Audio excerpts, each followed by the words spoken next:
Nakalabas na ng Philippine Area of Responsibility si Tino, pero binabantayan pa rin itong papalapit na bagyo na tatawaging Uwan. Kaugnay niyan, makakausap natin ngayon si Pag-asa Weather Specialist Lori De La Cruz. Magandang gabi, Lori. Kailan tatama itong panibagong sama ng panahon? Magandang gabi din, sir, sa lahat ng ating mga tagapakinig. Ito nga pong panibagong bagyo na papasok ng ating PAR. Posible po na lumapit po sa ating landmass by Sunday evening po yan. Starting Sunday evening hanggang Monday morning, yung crucial time niya. So, pwede rin pumasok ito sa PAR by Friday evening hanggang Saturday morning as typhoon. At pwede pong mag-intensify pa ito as super typhoon habang nasa Philippines Sea bago tumama ng landmass. Kaya patuloy natin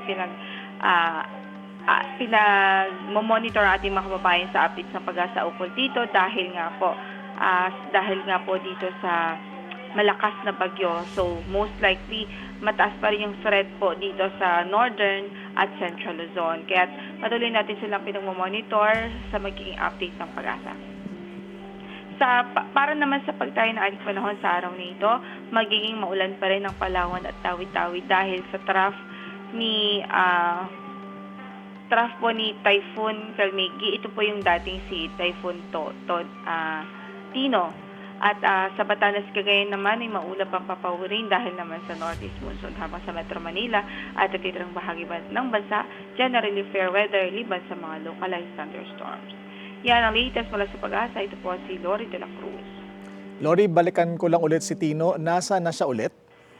Huling nakita yan sa layong 475 kilometers west-northwest ng Pag-asa Island. Medyo may kalayuan na po ito sa atin.